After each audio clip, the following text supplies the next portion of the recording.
Your feeling of helplessness is your best friend, savage. What can you say? You can't stop the Trump, bitches! For many of us, it's hard to fully grasp the reality of what happened during the US presidential election last night. Hillary Clinton lost. End of story.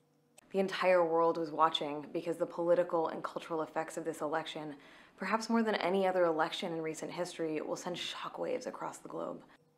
You know, because for me, this is a huge election because, you know, this is pretty much the beginning of the end of Anita Sarkeesian and the whole social justice warrior movement. Because from now on, they're going to lose, and they are going to lose hard, they're going to lose quickly, and there's very little they could do to stop it. Because once the gears start turning, there is no force in the universe they can do to stop it. And as the world was watching, we lost. We didn't lose anything. You didn't lose anything. Hillary Clinton lost the election. And no wonder why she lost it. She's corrupt to the core. She's bored by pretty much everybody under the sun. Face it, she's the whore of Babylon. And, you know, she didn't really offer the people anything other than pretty much the whole, you're sexist, you're racist, and you should feel ashamed of yourself. Donald Trump was full of energy. He offered pretty much quite a lot. You know, jobs, security, you know, controlled immigration, and a whole lot more. And for me, if you offer people anything and nothing, even if it's uncertain, people will most likely go for anything over what Hillary Clinton was offering. The results of the election were a stark reminder that we still live in a white supremacist, patriarchal nation. If you don't like living in a white, patriarchal, capitalist society, move to North Korea. They are damn well not white, and they don't have capitalism. What they do have is record amounts of starvation. But hey, Anita Sarkeesian would love it there. You know, there's a definite amount of, you know, they speak and everybody has no choice but to listen, or they'll get executed. Which, if I think of Anita Sarkeesian had a way, should pretty much enforce that lock, stock and barrel. Progressivism, economic equality, and human rights took a beating. How the fuck did they take a beating? I'm very sorry, but all Donald Trump is offering is job security, controlled immigration, and trying to have a good relationship with Russia. Which, honestly, is what I think most countries should be striving for. Racism, misogyny, and Islamophobia won. One, how is Donald Trump a misogynist? At best, you know, he talked vulgar about grabbing a woman by the pussy, which isn't necessarily a sign of sexism. At worst, it's slightly vulgar language, and at best, it's slightly sexual objectification, which, guess what? Sexual objectification is an inherently neutral construct. Now, you know, I've seen the video in question, and honestly, all he really did was just talk, you know, have somewhat locker talk about women for a few minutes. But anyway, how is Donald Trump a racist? I've never seen him at a Klansman. He doesn't strike me as a Ku Klux Klan member. All Donald Trump is a businessman. As for Islamophobia, well, you know, you look at the Islamic states and that part of the world and what they've been doing to the rest of the world, you have a reason to fear them. A phobia is an irrational fear. It's completely rational for me to be hesitant about Islamicism or Islamic states and that part of the world, which seems to be embroiled in civil war and trying to behead each other. As Americans affirmed white supremacy and patriarchy and hate. How is that? Just because they elected somebody that you don't like personally. And in fact, if we go by this, more white people voted for Hillary Clinton. And in fact, if we go by just purely white people, Hillary Clinton would have won if it was down to white people. What actually won the election for him is Donald Trump went well with illegal, 100% above board, legal, documented immigrations from Mexico. Because believe it or not, the people who are most against immigration are, funnily enough, immigrants. Because admittedly, illegal immigrants, you know, can hurt them after a while. Now, personally, I think there should always be a cap on legal immigrants. I think if you have too many immigrants, you'll eventually start doing damage to your health service, job markets, and make your economy unstable eventually after time. Just look at what happens in Germany. Not wish to get off topic. Hate for Muslims, refugees, people of color, the poor, the queer community. Well, I think Donald Trump is great, and I'll tell you why. There are people who vote for Trump because they agree with his immigration position, particularly people who are worried about wages being shoved down. There's another set of people who like Trump, and the other set of people is me, and it's those mysterious women, Hispanics, highly educated people who somehow vote for Trump, and liberals are like, but how can you... It's really that's the most intelligent response they have to it. Well, and it's a very simple reason. The current parties are no longer fit for purpose. The Democrat Party is a mess. The Republican Party deserves to be destroyed. It is no longer fit for purpose. It disrespects and betrays its own base. It no longer practices conservative principles in government. It deserves to be ripped in two. If we believe in a conservative vision of the world, the Republican Party is not going to get us there. So that plus the fact that I think there's been a realignment in politics in the West in the last 20 years. I think that people no longer primarily identify, left and right, or at least that's not the most important thing about somebody when I meet them. When I meet somebody, what I care about is if they want to control how I live or they don't. And authoritarianism versus libertarianism is what I really care about. And the religious right was guilty of this in the 90s and for many centuries, thousands of years, whatever, before. And they don't have a perfectly clean slate. Today it's the left. Today it's the progressive left who want to control what you read, what you say, what you think, what video games you can play, what movies you can watch. I want them to fuck off out of my life. I want them out of my life.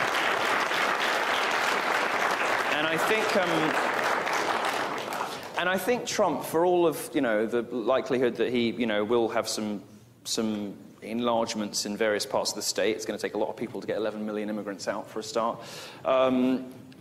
For all of the risk that he might be a big statist, I like the idea of Trump at least because he is a gigantic middle finger at an establishment that has failed. The left-wing establishment has failed. The right-wing establishment has failed. The consensus of the people who rule over us, whether it is university administrators, editors of newspapers, or politicians, they have failed. Their solutions to problems are not working. They don't care about us. They don't care about voters. They don't really care about anybody outside their own circles. And when even the Republican Party, and you've got these Republican strategists, bitching about his own voters as being like anime nerds or whatever the hell it was Rick Wilson said, and fuck Rick Wilson. When you've got people beating up on their own honest, decent supporters, people who are good, decent people who have valid concerns about whether it's immigration or radical Islam or whatever, when the Republican establishment is kind of looking to liberals, say, can I say this? Is this okay? Is this sexist? Is this racist? Is this all right? Constantly on the back foot. The Republican Party is just no longer fit for purpose. And the best expression of that is them throwing their support behind Rubio now in sort of last-ditch effort to stop Daddy. Typical. I mean, he's just the Republican Obama. He's done nothing. He's achieved nothing. He looks good and he sounds all right. It's just Republican Obama, and I don't want that in government. I want the existing structure of parties to be ripped apart and something new to be imagined, something new to be constructed. And I want disaffected liberals, who are most of my fans actually, and libertarians and classical liberals, and old proper conservatives to join together and form the new libertarian majority. That can only happen when the Democrat Party and the Republican Party are history. Sadly, the list seems endless. It would seem endless to you because you want to constantly put other people's pain at the center of the universe and claim that you're fighting for them to make yourself seem big and important, which you're not. You're in my opinion, completely selfish, and you won't admit it, which makes you also incredibly stupid, selfish, and worse, you're also wrapped up in your own self-pity, which self-pity is arguably one of the most ugliest, pointless human emotions that has ever been conceived. And that is one of the main reasons why I don't like you. Now, it's not the time to mince words. The real-world impact of negative images and reactionary words has never been more clear. Well, the reaction of people telling you that you suck, you fail at life, you're a liar, you're a hypocrite, you have all the usefulness of a cock-flavoured lollipop. Honestly, if so many people told me such a clear, precise message that I was a liar or a hypocrite or so on and so forth, you think that the issue isn't with everybody else, but with yourself.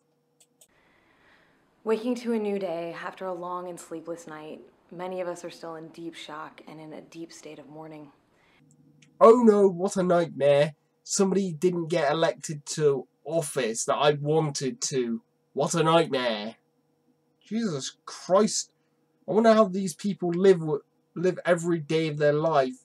Oh no, this thing that I wanted to go perfectly well didn't go how I planned it to. Quick, call an ambulance, call the Air Force, call the Navy SEALs. Call me when this joke is over. And we must give ourselves permission to grieve.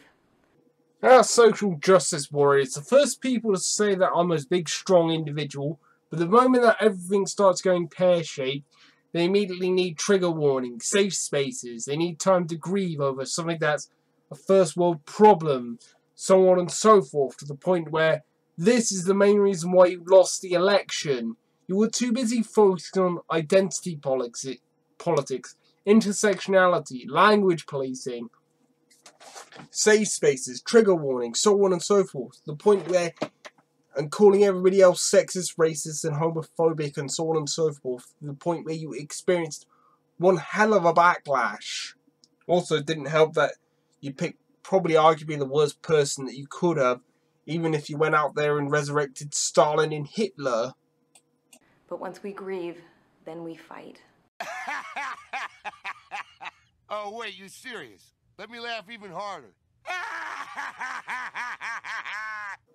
Maybe one thing that Anita Sarkeesian has fought for, because at best, I would say she has fought for her own interpretation of art and entertainment being her only one, and that anybody who questions her is some kind of raging sexist, and that somehow Anita Sarkeesian speaks for all women. We must be organized and strategic. We cannot let hate win, because this isn't just about us. This is about the world. Yes, because as we all know, Anita Sarkeesian is some kind of big, glorious superhero who's destined to team up with Optimus Prime to save the world from sexism and misogyny, which is so illegally defined that she pretty much means everybody who disagrees with her. Honestly, I'm still questioning why the fuck she lives in America. She could just easily pack all of her stuff up, move to North Korea, team up with the local despots, and probably knowing Anita Sarkeesian should be running the country in less than a week.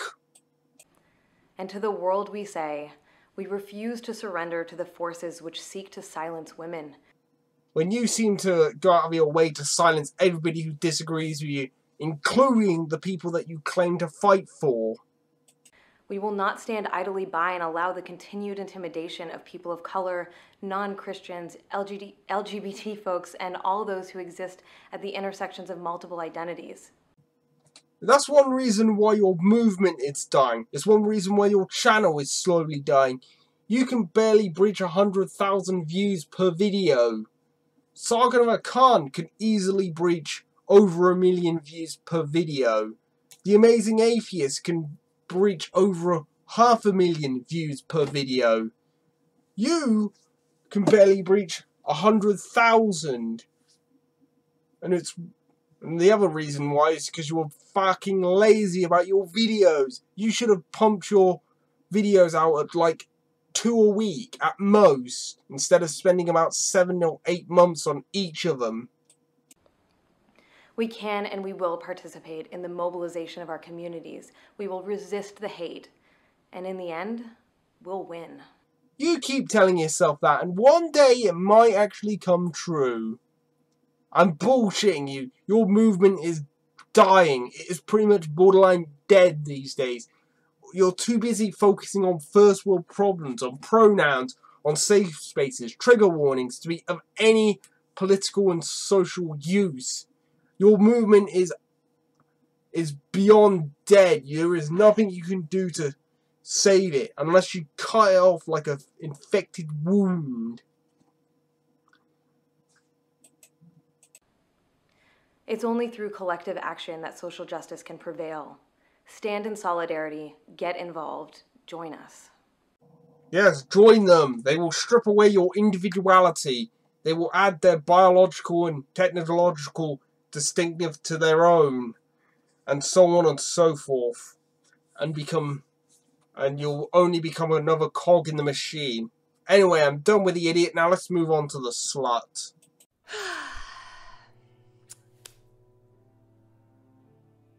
It happened, didn't it? What, somebody finally put it in your butt? It's not a nightmare that I'm in. It really happened. You built your bed, now go feel free to get fucked in it. Good God knows that you've been fucked in enough beds to know what that feels like. I have some feels to get off of my chest. Yeah, feel free to put it all out on the internet. I'm fairly certain that this video won't get disliked to the hell and back. I need to put it somewhere.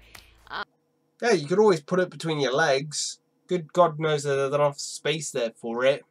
So if you're all electioned out, which I totally understand, just a heads up, you can bounce. My sweet sex posse babes, the Trumppocalypse has arrived. Hey, you can't stop the Trump bitches. You all know me well enough. I value equality. I think it's so important. Inclusion, human dignity, avoiding World War III. Hillary Clinton's policies most likely would have ended up with going to war with Russia. So I have no idea what you're talking about, because Donald Trump wants to have a good rapport with Russia. They want to give goods and services to Russia. They want to give goods and services back from Russia. Because he's a businessman. He knows how business works. He's like, what? One of the highest, like, 200 in the top 500 of the world's richest men. Those things matter to me. And that's why last night was terrifying. I am so sad. And I am so angry.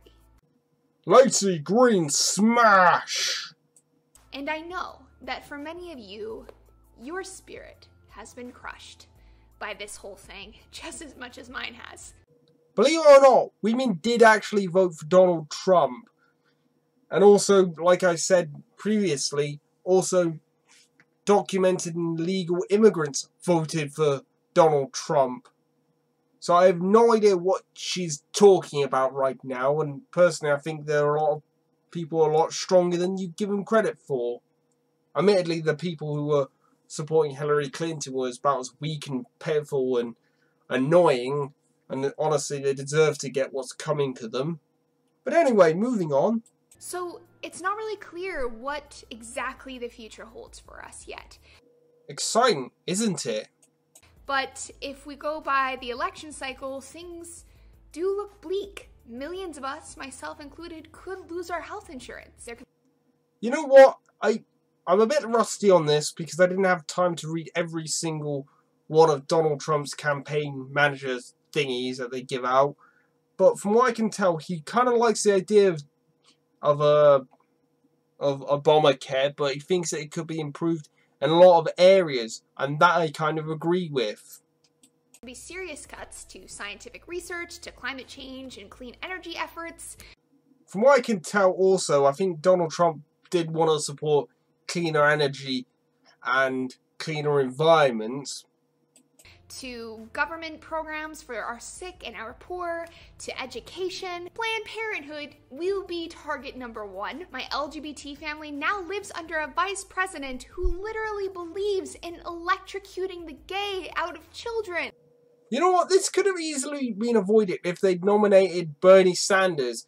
Because if it had been Bernie Sanders versus Donald Trump, it would have been very close. To the point where I think Bernie Sanders could have beaten Donald Trump. But no, they had to go with somebody who had enough baggage, corruption, that could have filled about 10 Olympic-sized swimming pools with her own greed and corruption. President Trump openly admits to sexual assault and is on trial for child rape. He is... No, he wasn't. And furthermore, if we're going by that, Hillary Clinton is elbow deep in corruption. You know, she's gotten... They know that for a fact she's gotten child rapists off of getting harsh sentences. She has helped cover up Bill Clinton's sexual conduct, which is about 20 to 30 women that he's sexually assaulted. And not to mention Bill Clinton's illegitimate bastard, who I've currently forgotten his name, and probably am going to flash it up right now. Proudly endorsed by the KKK, North Korea, Putin, for real. Here's a good idea. Have a point. It makes it so much more interesting for the listener. Are we in the upside down right now? Because that's what it feels like. How the fuck did this happen? First, identity politics, intersectionality, you whining about every single thing to the point where it just irritated people and said, fuck it, I'm going to vote for Donald Trump. Hopefully he can sort everything out. And that's one reason why you were, and plus you put all your money on Hillary Clinton, somebody who's so corrupt, that's not even funny. First and foremost, because we let it happen. And that's like the hard part to swallow. Hopefully you'll learn and hopefully you'll change, but I very doubt it. But also, from where I'm sitting, our political establishment failed us. Lies and corruption in Washington warmed people to a candidate that is completely unqualified and has no experience. Hey, Barack Obama only had 3 years in the Senate before he became eligible for the presidency. And furthermore, Donald Trump has run a company, one of the more successful companies in the world. I don't think running a country and running a company are that different. Heck, they both begin with C, so how hard can it be? And fuck it. Even if he's completely unsuccessful in it, you just wait 4 years and then you can vote for a new presidency that you want. Yeah, who knows? You could run for office yourself. I very doubt it because that would actually imply work and you're a lazy bitch. But anyway, or you could buy a sniper rifle and try and assassinate Donald Trump yourself. Yeah, you could work. You could go down in history. Laci Green assassinates Donald Trump. And even more overtly, people say that racism and sexism are over. No, they're not over. For starters, you'll never truly get over racism. You'll never truly get over sexism. You'll never truly get over anything as long as people have their own biases and have freedom to choose whatever opinion they want to. Like, I could pass all the laws that I want to and have every single political power that I could imagine, and I can't make people like each other. The best I can make sure is they don't lynch each other. They are very much a part of our social fabric. There's no hope for justice in our system now. Straighten up your own act before whining about the world. Or if that's too much, wear a blindfold, zip your mouth, and live in a cave. Or the alternative. Trump saw that. He saw the undercurrent of misogyny and racism. Mostly coming from your side, because you guys are probably the biggest racists and sexists I've ever come across in the history of the universe, probably.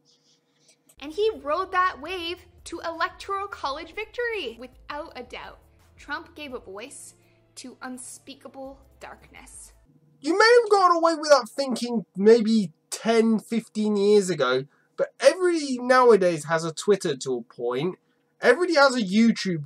Most people have a YouTube channel or a Facebook or some kind of way to get their political message on the internet.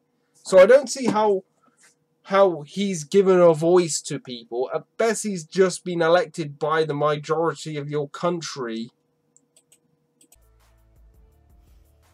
But you know what? We don't have to listen to it. Yeah, you don't have to listen to it. You can move to North Korea, like I've been saying for the last year or so. If you, my dear internet friends, somewhere out there in the world are hurting today, I have 4 reminders for you. It's okay to feel angry or sad or confused. Your feelings are valid. Personally, I don't give a fuck about your feelings. We are not friends. I don't care to be friends with you. Your feelings are your own personal concern. And even if you tried making your feelings of a concern of mine, it would most likely end in violence. Preferably with my fist hitting your face repeatedly at high speeds. 2, you are loved, you matter, and your rights will be defended. Okay, and as painful it is to admit, and Laci Green does have a point about that people's rights do matter. That is a personal promise. 3, remember that if it were up to young people, last night would have been a landslide in the other direction. Young people are fucking idiots. You're openly admitting that being a good person voted for somebody who's openly corrupt to the point of being almost the whore of Babylon. Somebody who's openly violent to members of her cabinet. And face it, is not, and would probably, I wouldn't be too surprised if she died within the next 6 months or so. In fact, probably my dad has a better chance of outliving Hillary Clinton. So don't lose hope. There's tremendous good in the people around you. And 4, once the shock of this all wears off, anger and resentment may set in. Like some people we know. But we can't do it that way. We gotta do it a different way. We have to use our anger to help each other. Whenever you're ready, and you have a right to take some time, but when you get there, get ready to be vocal, get ready to get involved. Please be proactive. I want to ask you guys to think about one question. What can we do to channel pain and anger and resentment into something positive and good for the world, for each other, and for our future, for the next 4 years and beyond? I plan to do absolutely fucking nothing, but these 2 numbnuts should really think long and really hard, and hopefully they'll change. But I very doubt it, because these 2 numbnuts will never learn, and they'll never change. Because they are too heavily ideologically driven, and they'll probably get torn apart by their own fan base if they start changing and thinking about why people don't like them, and why they're facing their own irrelevancy. So anyway, the video's done now. I'll see you all in my next video.